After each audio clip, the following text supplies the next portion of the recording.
हरिः ओं श्रीगुरुभ्यो नमः। श्रीकैवल्यपदम्बुजेरुटकुनै चिन्तिंचदन् लोकरक्षैकारम्भकु भक्तपालनकला संरम्भकुन् दानवोद्रेकस्तम्भकु केळीलोल विलसदृग्जाल संभूत नाना कंजात भवांड कुंभकु महानंदांगनाडिंभकुन् क्षोणितलंबु नेन्नुदुरु शोकगमृक्किनुतिंतु सैकतश्रोणिके चंचरीकचय सुंदरवेणिके रक्षितामरश्रेणिके तोयजात भवचित्तवशीकरणैकवाणिकिन्वाणिके अश्वदामसुख वरिजपुस्तक रम्यपाणिकिन् इंचुकमयलेक మదినెన్నడువాయని భక్తితోడవర్తించుచు ఎవ్వడేని హరి దివ్య పదాంబుజ గంధరాశి సేవించు అతండెరుంగు అరవింద భవాదులకైన దుర్లభోదంచితమైన హరి ఉదార మహాద్భుత కర్మ మార్గముల్ హరినామస్తుతి చేయు కావ్యము సువర్ణాంభోజహంసావళి సురిచిభ్రాజితమైన మనస సరస్ఫూర్తిన్ వెలుంగొందు శ్రీహరినామస్తుతి లేని కావ్యము విచిత్రార్థాన్వితంబయ్యు శ్రీకరమై ఉండదు అయోగ్య దుర్మద దుర్మలినవత్కాకోలకర్తాకృతిన్ ధీరులు నిరపేక్షులు ఆత్మారాములు నైనమునులు హరిభజనము నిష్కారణము చేయుచుందురు నారాయణుడట్టివాడు నవ్యచరిత్ర నిగమములు వేయి చదివిన సుగమంబులుగావు ముక్తి సుభగత్వంబుల్ సుగమంబు భగవతమును నిగమంబు పఠింప ముక్తి నివసనము సుధా. హరి ఓం శ్రీ గురుభ్యో నమః. యథా ప్రదీపో ఘృతవర్తిమశ్నన్ శిఖా సధూమా భతతి హన్యదాస్వం అనేటువంటి విషయాన్ని చెప్తూ నేతి ఒత్తిలోని నేతిని పీల్చేసేటువంటి ఆ దీపం వెలుగులతోనూ ఉంటుంది, పొగతోనూ కూడా ఉంటుంది. అలాగే మనసు అనేటువంటి ఇది అగ్నిస్వరూపం, అంటే జ్ఞానస్వరూపం, అంటే మనసు అన్నీ కూడా తెలుసుకుంటూ ఉంటుంది. కాబట్టి ఇలా తెలుసుకుంటూ ఉండేటువంటి ఈ మనసులో ఈ బాహ్యమైనటువంటి జగత్తు యొక్క ఆ పదార్థాల యొక్క అనుభవాలన్నీ కూడా నేతి కింద ఉన్నట్టయితే, అదే నేతి కింద ఉన్నట్టయితే ఈ మనసులో ఉండేటువంటి అగ్ని, ఆ జ్ఞానం ఏం చేస్తోంది అంటే వీటిల్ని వెలుగుల కింద, అంటే ఇంకా కొన్ని రకరకాలైనటువంటి విషయాల కింద, అదేవిధంగా ధూమము అంటే పొగ, చింతల కింద కూడా మారుస్తూ ఉంటుంది. కాబట్టి ఇప్పుడు ఈ మనసు అనేటువంటి ఒత్తు ఈ బాహ్య ప్రపంచంలో ఉండేటువంటి నేతి లాంటి పదార్థాన్ని పీల్చకుండా ఉన్నట్టయితే జ్ఞానము అనేటువంటి ఆ పరమాత్మ యొక్క ఆ జ్ఞానం అనేటువంటి అగ్ని చేత ఈ మనసంతా కూడా ఏమవుతుంది అంటే దాంట్లో కలిసిపోతుంది, ఇంకా అగ్నిలో కలిసిపోతుంది. అందుకనే దీనినే జ్ఞానాగ్ని దగ్ధ కర్మాణం అంటాడు భగవద్గీతలో. ఈ జ్ఞానం అనేటువంటి అగ్ని చేత దగ్ధం చేయబడినటువంటి కర్మలు ఎవరు చేస్తారు? మనసు చేస్తుంది. మనసులో ఉండేటువంటి కర్మలు, అనుభవాలు, ఆశలు, ఆ కోరికలు ఇవన్నీ కూడా మనసులో ఉండేటువంటివి. అవి ఎటువంటివి? నేతి లాంటివి. ఇప్పుడు ఏం చేస్తుంది? మనసు అనేటువంటి ఒత్తినేమో తడిపేస్తూ ఉంటుంది. అప్పుడు ఏమవుతుంది? నేను నాది అనేటువంటి అగ్ని, ఆ రజోగుణ సంబంధం అయినటువంటి ఆ అగ్ని దాన్నేమో అలాగా పీల్చేస్తూ ఉంటుంది. అంటే మనసులో ఉండేటువంటి వీటిలన్నిటినీ కూడా వెలుగుతూ ఉండేటప్పటికీ రకరకాలైనటువంటి కార్యక్రమాల మీద రకరకాలైనటువంటి సంసార చక్రంలో పడిపోవడం అనేటువంటిది జరుగుతూ ఉంటుంది.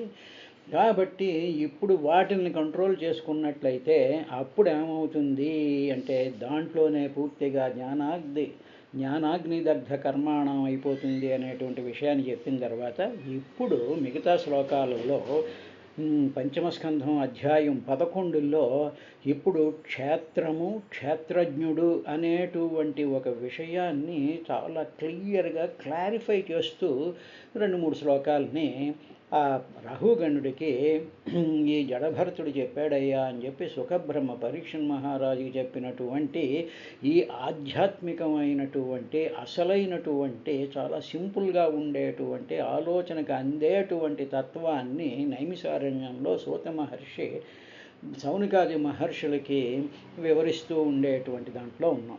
ఇప్పుడు ఏమిటి అంటే ఇప్పుడు మామూలుగా సమప్ చేసేస్తున్నాడు. మనం కూడా ఒక్కసారి కానీ ఆలోచించేటప్పటికీ చాలా ఈజీగా అర్థమైపోయేటువంటి విధానంగా ఆయన చెప్తూ ఏకాదశాః మనసో హి వృత్తయ ఆకూతయః పంచదియోభిమానః మాత్రాణి కర్మాణి పురంచ తాసాం వదంతి హైకాదశ వీరభూమిః గంధాకృతిస్పర్శరసస్రవాంసి విసర్గత్యభిజల్పశిల్పాః ఏకాదశం స్వీకరణం మమేతి శయ్యామహం ద్వాదశమేకాహుః అనే అంటుంటే ఓ వీరుడా, ఓ రహుగణుడు, నీవు ఇప్పుడు ఆయన ఏకాదశ మనసః వృత్తి అన్నాడు. అంటే ఏమిటన్నమాట, ఇప్పుడు మానవుడి యొక్క దేహాన్ని తీసుకోండి. మానవుడి యొక్క దేహంలో ఏమిటున్నాయి? ఏకాదశ అంటే 11 ఉన్నాయి. ఏమిటా 11 అంటే 5 జ్ఞానేంద్రియాలు, 5 కర్మేంద్రియాలు, తరువాత అభిమానము, నేను దేహము అనేటువంటి ఒక అభిమానము. ఇవి ఈ 11 కూడా ఏకాదశ. ఇవి ఈ 11 కూడా ఏమిటంటే మనః వృత్తయః. ఇవి మనసు యొక్క వృత్తులు, అంటే మనసు యొక్క పనులు అంటారు. అంటే ఏమిటి? వీటిల చేత ఈ జడములైనటువంటి కన్ను, ముక్కు, చెవి ఇవన్నీ కూడా జడాలేగా, అది పదార్థమయాలే కదా. వాటిని కర్మేంద్రియాలు కూడా పదార్థమయాలే కదా. కాబట్టి ఈ పదార్థాలతో కూడుకున్నటువంటి ఈ 10 ఇక ఇవన్నీ నావే, ఇది నేను దేహాన్ని అనుకునేటువంటి దేహాభిమానము, దేహము నేను అని చెప్పి మానము కొలుచుకుంటూ ఉండేటువంటి అభిమానంతో ఈ 11 ఇవన్నీ కూడా మనసు యొక్క వృత్తులయ్యా. అంటే మనసు ఏం చేస్తుందంటే వీటిని ఉపయోగించుకుంటూ బాహ్యమైనటువంటి ప్రపంచంతో లావాదేవీలు పెట్టుకుంటూ ఉంటుంది. ఇది చెప్పిన తర్వాత ఇప్పుడు ఇందులో ఇప్పుడు తర్వాత ఏం చెప్పంటే మాత్రాణి కర్మాణి పురంచతాసాం వదంతి హైకాదశ వీరభూమి అన్నాడు. 11 మనసు యొక్క వ్యాపారాలు, అక్కడికే అయిపోయింది. అంటే ఏమిటన్నమాట, మనసు జ్ఞానేంద్రియాలు, కర్మేంద్రియాలు, అభిమానం నేను అనేటువంటి ఈ 11తోనూ మానవుడి యొక్క మనసు, జీవుడి యొక్క ఈ ప్రాణి యొక్క మనసు ఈ 11తోనే ప్రవర్తిస్తుంది. దీనికి మించేదైనా ఉందా అంటే ఇంకేం లేదు కదా. వీటితోనే కదా మనం చేస్తూ ఉండేటువంటి అన్ని పనులు కూడాను. సరే, తర్వాత చెవి, చర్మం, కన్ను, నాలుక, ముక్కు అనేటువంటి జ్ఞానేంద్రియాలు ఇవేం చేస్తూ ఉంటాయంటే శబ్ద, స్పర్శ, రూప, రసగ్రంథాలు అనేటువంటి తన్మాత్రల యొక్క విషయాలు. అంటే ఇప్పుడు కన్ను ఏం చేస్తుంది? కన్ను వాసన చూడదు, చెవి వాసన చూడదు, చెవి చూడదు. కాబట్టి ఈ స్పెసిఫిక్గా ఈ ఈ చెవి, కన్ను, ముక్కు, నాలుక ఇవి జ్ఞానేంద్రియాలు ఉన్నాయా. ఈ జ్ఞానేంద్రియాలకు శబ్దం, స్పర్శం, రూపం, రసం, గంధం అనేటువంటివి విషయాలు అంటే అది ఆర్ ది టార్గెట్స్ అన్నమాట. అంటే కన్ను రూపానికి చూడడానికి మాత్రమే, అంటే రూపము కన్ను యొక్క విషయము, కన్నుకి అది విషయం. ఏ విషయాలండి అంటాం, ఇవాళ ఏం విషయాలు జరిగాయండి అంటాం. అంటే విషయం అంటే ఏమిటి? అక్కడ జరిగినటువంటిది. అదేవిధంగా కన్నుకి రూపం, రూపం విషయం. అదేవిధంగా ఈ ముక్కుకి వాసన, తర్వాత నాలుకేమో రుచి చూడడం, చెవికి శబ్దం వినడం, ఇవి ఉన్నాయి కదా. కాబట్టి వీటిని తన్మాత్రలు అంటారు. తన్మాత్రలు అంటే వాటి యొక్క గుణములు, అంటే వాటి ద్వారా ఈ శబ్ద రూప స్పర్శ రసగంధ, ఈ తన్మాత్రలు అంటే వాటి యొక్క ప్రాపర్టీసు, ఈ 5 ఇంద్రియాల యొక్క ప్రాపర్టీసు, ఇవి తన్మాత్రలు. అంటే వాటికి స్పెసిఫిక్గా ప్రాపర్టీస్ ఉన్నాయి అని ఆ 5 తన్మాత్రలు. తరువాత ఇక మిగతా ఉన్నాయి చేతులు, కాళ్ళు, నోరు, జననేంద్రియాలు, తర్వాత విసర్జనేంద్రియాలు అనేటువంటివి కర్మేంద్రియాలు. ఇవి కర్మలు చేస్తూనే ఉంటాయి. ఈ కర్మలు ఇవేం చేస్తుంటాయి, కాళ్ళు నడుస్తూ ఉంటాయి, కంఠమేమో మాట్లాడుతూ ఉంటుంది, తర్వాత జననేంద్రియాలు సంభోగం చేస్తూ ఉంటాయి, విసర్జేంద్రియాలు విసర్జనం చేస్తూ ఉంటాయి. ఈ 5 క్రియల్ని కూడా ఈ శరీరం, ఇవన్నీ కామనే కదండి. ఇవి ఎవరికి తెలియని విషయాలు, తెలియని విషయాలని చెప్తూ తెలుసుకోవలసిన విషయం ఇవి ఇలాగ ఉన్నాయి అని చెప్పి వీటిల మీద మన మనసు వెళ్ళిపోయి వాటిలతో తాదాత్మ్యం చెందిపోయి అవే సత్యము, అవే నిత్యము, అవి ఎప్పుడూ ఉంటాయి అనేటువంటి దాంట్లో నా శరీరం, నా కాళ్ళు, నా చేతులు, నా చెవులు, నా నాలుక, నా ముక్కు, నా అనేటువంటిది నేను ఒక సంఘాతం, ఒక శరీరాన్ని అనుకునేటువంటి దాంట్లో ఉంటూ శబ్ద స్పర్శ రూప తన్మాత్రలు అనేటువంటి గుణాలు జ్ఞానేంద్రియాలతో లావాదేవీలు ప్రపంచంలో పెట్టేసుకుంటూ సుఖదుఖాలు అనుభవిస్తూ ఉండేటువంటి విధంగా ఒక మెకానికల్ సిస్టమ్ కింద మానవుడు చూస్తూ ఉంటాడయ్యా. తర్వాత ఇవి ఉంటాయి. అలాగే అహం వృత్తికి పురం అనేటువంటి దేహం ఉంది.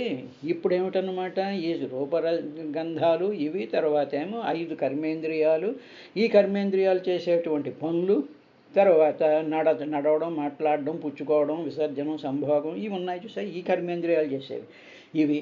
తర్వాత నేను, నాది, నేను, ఇప్పుడు వీటిలన్నింటినీ కలుపుకొని నేను అనుకోవడం ఒకటి. నాది అంటే నా కన్ను, నా ముక్కు, నా రూపం, నా ఆలోచన, నా దుఃఖం నాది అనేటువంటి దేహాభిమానమే విషయం వీటికి. కాబట్టి ఈ విధంగా ఈ విషయాలు కూడా కలుపుకుంటే 11 అయ్యాయి.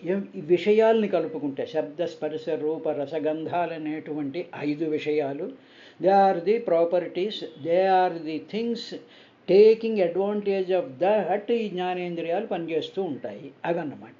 తర్వాత ఈ కర్మేంద్రియాల యొక్క పనులు ఏమిటి అంటే ఆ పనులు ఉన్నాయా, నడవడం, పుచ్చుకోవడం, ఇవన్నీ ఈ క్రియలు ఇవి, ఈ 10.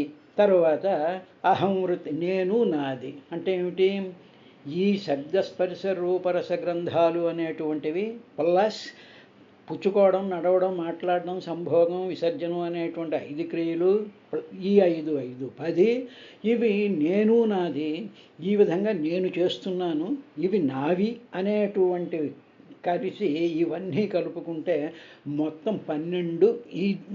వీటిల్ని 12, అవి ఇంద్రియాల గుంపు 11.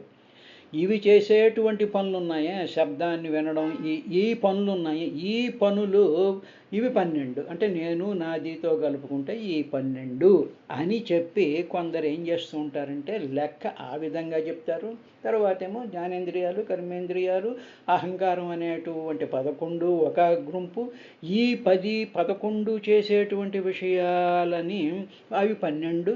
కాబట్టి ఇలాగ లెక్కలు కడుతూ ఉంటారయ్యా అని చెప్తూ ఉంటారు అనేటువంటి విషయాన్ని. ఏమండి ఎవరికి తెలియదా, తెలుసు, దాన్ని సమప్ చేస్తున్నాడు. ఇది ఎందుకు ఇలా సమప్ చేస్తున్నాడు అనేటువంటి విషయాన్ని ముందు దాంట్లో చెప్తూ ఏకాదశం స్వీకరణం మమేతి శయ్యామహం ద్వాదశమేక ఆహు, ఇలా 12 అని చెప్తారు, 11 అని చెప్తారయ్యా అని చెప్పిన తర్వాత ఇప్పుడు ఇవందరికీ కామనేగా. ప్రతి వాళ్ళకి చేతులు ఉంటాయి, కాళ్ళు ఉంటాయి, ముక్కు ఉంటుంది, నోరు ఉంటుంది, అన్నీ ఉంటాయి, జ్ఞానేంద్రియాలు ఉంటాయి, కర్మేంద్రియాలు ఉంటాయి, నేను శరీరం అనుకుంటాడు, నేను నాది అనుకుంటాడు, ఇవందరికీ కామనేగా. ఎంతవరకు అయితే అందరికీ కామనేగా. మరి ఇలాగ అందరికీ ఇవన్నీ కామన్ అయినప్పుడు వస్తున్నటువంటి ప్రాబ్లం ఏమిటి అంటే ఒక మనిషి ఆలోచించినట్టు, ఒక మనిషి రియాక్ట్ అవుతున్నట్టు, ఒక మనిషికి ఉండేటువంటి టేస్టులు లోకో భిన్న రుచి, మరి వాటి మాట ఇవన్నీ కామన్ అయినప్పుడు, ఉదాహరణకు ఫ్యాన్ ఉందనుకోండి, ఫ్యాన్ తిరుగుతోంది, ఫ్యాన్ మా ఇంట్లో ఉన్నా, మీ ఇంట్లో ఉన్నా, రోడ్డు మీద ఉన్నా, దాంట్లో ఎలక్ట్రిసిటీ వెళితే తిరుగుతూనే ఉండాలిగా, సేమ్ స్పీడ్తో తిరగాలి కదా. 1లో 2లో 3లో పెడితే సేమ్ గాలిని తీసుకొని చేస్తూ ఉండాలిగా. మరి అలాంటివి మెకానికల్ సిస్టమ్ కిందే నువ్వు దేహాన్ని ఊహించుకున్నప్పుడు ఇన్ని రకాలైనటువంటి వెరైటీస్, ఇన్ని రకాలైనటువంటి భావాలు, ఇన్ని రకాలైనటువంటి సుఖాలు, దుఃఖాలు ప్రతి మనిషి ప్రతి స్టేజ్లోనూ కూడా ఎందుకు ఫీల్ అవుతున్నాడు, అది మాత్రం మనం ఆలోచించాలి. అందువల్ల దానికి గురించి చెప్తూ ద్రవ్య స్వభావాశయ కర్మకాలైరేకాదశామీ మనసో వికారాః సహస్రశతః కోటిశ్చ క్షత్రజ్ఞతో నమిధో న స్వతః స్యుః అని ఇప్పుడు ఆ పాయింట్కి వచ్చాడు. ఇప్పుడు గంధాది ద్రవ్యాలని బట్టి అంటే ఏమిటనమాట, ఇప్పుడు శబ్దం, స్పర్శం, రూపం, రసం, గంధం ఈ వీటిల్ని బట్టి, అంటే ఉదాహరణకు పదార్థాల్లో ఉండేటువంటి వాటిల యొక్క స్థితులను బట్టి, తర్వాత అంటే ఏమిటన్నా మనం చూసేటువంటి బాహ్య ప్రపంచంలో చూసేటువంటి వస్తువుల విషయములు ఉన్నాయే వాటిల్ని బట్టి, ఆ పదార్థాలను బట్టి ఒకటి, రెండు వ్యక్తి యొక్క స్వభావాన్ని బట్టి. ఇప్పుడు ఇక్కడికి వచ్చాడు పాయింట్. వ్యక్తి అంటే ఏమిటి, ఈ దేహమే పురం, ఈ శరీరమే నేను అనుకునేటువంటి ప్రతి మనిషి అందరి మనుషుల్లోనూ కామన్గా ఇవన్నీ ఉన్నాయిగా. జ్ఞానేంద్రియాలు, వ్యసనేంద్రియాలు, చెవులు, ముక్కులు, కళ్ళు, ముక్కు ఇవన్నీ ఉన్నాయిగా, వాటిలో ఏం తేడాలు లేవుగా, అవన్నీ ఉన్నాయిగా. కానీ వ్యక్తి యొక్క స్వభావం మారుతోంది. వ్యక్తి యొక్క స్వభావాన్ని బట్టి నెంబర్ 2, 2 సంస్కారాలని బట్టి, ఆ వ్యక్తిలో ఉండేటువంటి చిత్తములో ఉండేటువంటి వాసనల యొక్క ప్రొవకేషన్ వల్ల దాన్ని బట్టి, తర్వాత కాలం కర్మల ప్రభావం చేత. ఇప్పుడు ఏం చెప్పాడు అంటే, మనం చూస్తూ ఉండేటువంటి బయట ప్రపంచంలో ఉండేటువంటి వస్తువుల యొక్క ప్రాపర్టీస్ని బట్టి నెంబర్ 1 అంటే మామిడి పండు చూస్తే ఇలా ఉంటుంది, ఏదో పువ్వు చూస్తే ఇలా ఉంటుంది, గాడి చూస్తే ఇలా ఉంటుంది, అవన్నీ కూడా శబ్ద, స్పర్శ, రూపరసగంధాలు అవి మారుతూ ఉండేటప్పటికి ఏమవుతుంది, మన మనసు కూడా అకార్డింగ్లీ కూడా మన మనసు పనిచేస్తూ ఉంటుందిగా. మనసు వికారం చెందుతుంది. గాడిని చూస్తే పువ్వు అనుకోదు, పువ్వుని చూస్తే మామిడి పండు అనుకోదు కదా. అంటే పదార్థాల యొక్క ఆ స్థితులను బట్టి, తరువాత వ్యక్తి యొక్క స్వభావాన్ని బట్టి. ఇప్పుడు వ్యక్తి ఉన్నాడు, ఓ పిల్లాడు ఉన్నాడు, పిల్లాడిలో అన్నీ ఉంటాయి, కానీ పిల్లాడికి వాడికి పువ్వుల్లో ఉండేటువంటి మకరందాన్ని లేకపోతే ఇంకో దాంట్లో వాడికి అలా కనిపిస్తూ ఉంటాయి అంతే తప్ప వాడి స్వభావం ఏంటి, ఇవన్నీ ఏదో ఆట వస్తువులు, చిన్న పిల్లలు ఇవన్నీ ఆట వస్తువులు అనుకుంటాడు. అగ్నిని చూస్తే వెళ్ళి ముట్టేసుకుందాం అనుకుంటాడు, ఈ పాముని చూస్తే దాన్ని పట్టుకుందాం అనుకుంటుంటాడు. అంటే ఏమిటి, ఆ వయసులో ఆ పిల్లవాడికి ఉండేటువంటి ఆ స్వభావాన్ని బట్టి, అదేవిధంగా ప్రతి మనిషికి ప్రతి స్టేజ్లోనూ ప్రతి దశలోనూ కూడా స్వభావాలు మారుతూ ఉంటాయి. కాబట్టి అలా స్వభావాలని బట్టి, సంస్కారాలని బట్టి, అంటే ఆ మనిషి యొక్క చిత్తంలో ఉండేటువంటి వివిధమైనటువంటి సంస్కారాలను బట్టి, మంచి సంస్కారం కలిగినటువంటి వాడైతే రండి కూర్చోండి ఏదో కాఫీ తాగండి అంటాడు. సంస్కారం సరైనటువంటి సంస్కారం లేకపోతే మొహం పక్కకు తిప్పేసుకుని వెళ్ళిపోతూ ఉంటాడు. కాబట్టి అది సంస్కారాలని బట్టి, తర్వాత కాలాన్ని బట్టి, ఆ కాలంలో ఈ మనిషి యొక్క ప్రవర్తన కూడా మారుతుంటుంది. Time also effects.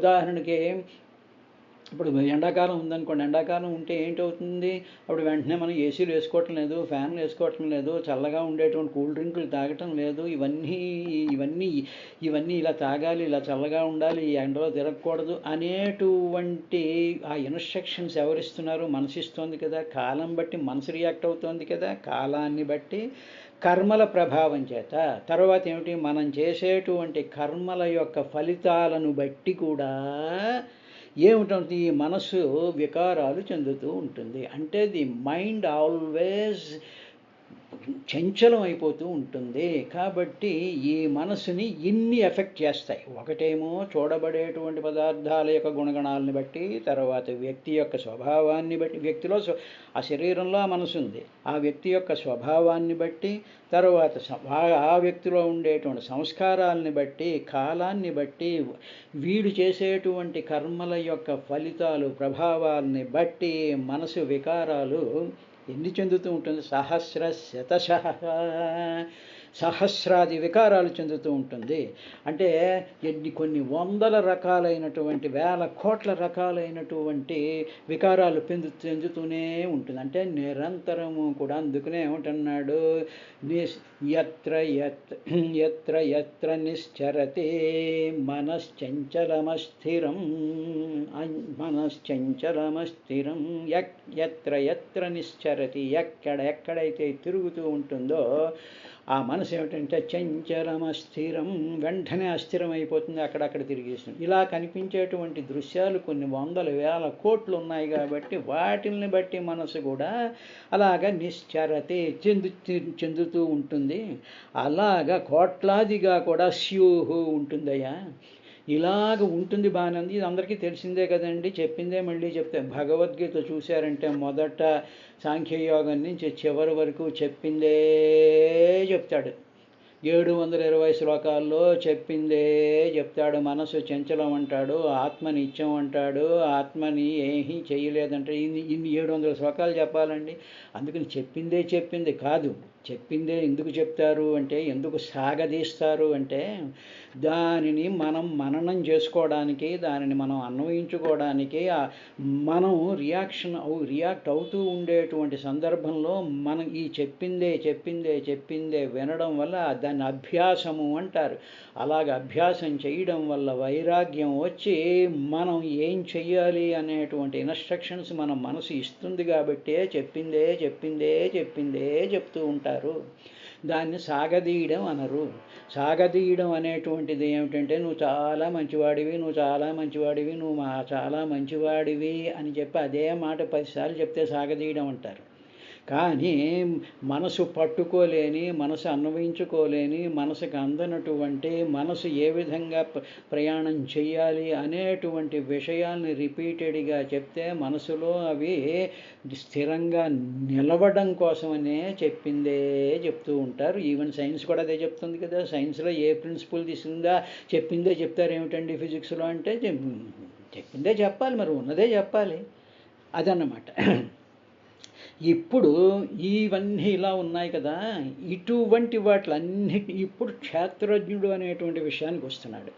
ఇప్పుడు ఏంటంటే ఇలా ఉంటాయి ఇవన్నీను. క్షేత్రజ్ఞతో నమిధో నా స్వతస్యు, ఇవన్నీ కూడా క్షేత్రజ్ఞ. క్షేత్రం అంటే శరీరం అంటే ఇందాక చెప్పాక ఈ ఇంద్రియాలు, ఇవన్నీ 11 ఇంద్రియాలు, లేకపోతే ఈ ఇంద్రియాలు చేసేటువంటి 12 కర్మలన్నీ కూడా ఈ క్షేత్రం, ఈ శరీరం అనేటువంటి దాంట్లో నుంచి ఒకడు చూస్తూ ఉంటాడు. ఒకడికి ఇవన్నీ అవగతం అవుతూ ఉంటాయి. ఉదాహరణకి ఇప్పుడే చూస్తున్నప్పుడు, ఇది వింటున్నప్పుడే మన సాధన కూడా జరిగిపోతూ ఉండాలండి. ఇప్పుడు ఒక్కసారి మనం ఇలాగ కళ్ళు మూసుకుని చూసినట్లయితే బ్రెయిన్ ఊహించవచ్చు. బ్రెయిన్ అంటే మనసు ఊహించవచ్చు. అదేవిధంగా మన గుండె, ఊపిరితిత్తులు ఇవన్నీ ఊహించుకోవచ్చు. మనకి కలుగుతూ ఉండేటువంటి ఆలోచనలు ఊహించుకోవచ్చు. ఈ లోపల బయట ఉండేటువంటి శబ్దాలు, కదిలేటువంటి మనుషులు, ఇవన్నీ కూడా మనము చూసేస్తూ ఉంటాం. అవన్నిటినీ కూడా రిసీవ్ చేసుకుంటూ అవన్నిటినీ కూడా అలాగ చూస్తూ ఉండేటువంటి జ్ఞానాన్ని క్షేత్రజ్ఞుడు అంటారు. క్షేత్రమునందు తెలుసుకునేటువంటి ఆ కాన్షియస్నెస్, ఆ తెలివి, లేకపోతే ఆ ఎరుక క్షేత్రజ్ఞుడు అంటాడు. ఈ క్షేత్రజ్ఞుడు వీడు మాత్రమే స్వతంత్రుడు తప్ప నీ చెవి స్వతంత్రం కాదు, నీ కన్ను కాదు, నీ ముక్కు కాదు, నీ శబ్ద స్పర్శ రూప రసగంధాదులు స్వతంత్రాలు కావు. అవి ఏవి స్వతంత్రాలు కావు. ఈ చూసేటువంటి శరీరంలో, క్షేత్రంలో ఉండే జ్ఞానస్వరూపుడైనటువంటి ఆ జ్ఞానమే క్షేత్రజ్ఞుడు. వాడు మాత్రమే స్వతంత్రుడు. కాబట్టి స్వతః నా కాదు, మిగతావన్నీ స్వతహా కాదు, అవేమీ కాదు. వాటికి స్వతంత్రత లేదు. అవన్నీ కూడా మనసు మీద డిపెండ్ అవుతాయి. మనసు దేని మీద డిపెండ్ అవుతుంది అంటే లోపల ఉండేటువంటి జ్ఞానం మీద డిపెండ్ అవుతుంది. కాబట్టి ఈ మనసు అనేటువంటిది నిరంతరము కూడా వికారాలు చెందేటువంటి అంటే మార్పులకు లోనయ్యేటువంటి సిస్టమ్ మనకి భగవంతుడు ఇచ్చిపెట్టాడయ్యా.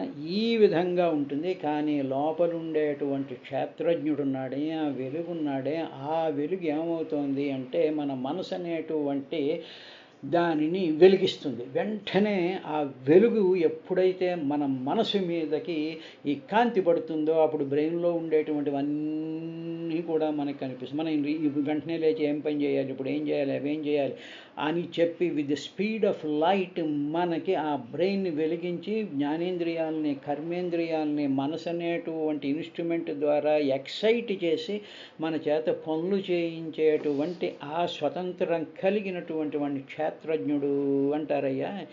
ఈ క్షేత్రజ్ఞుడు స్వతంత్రుడు.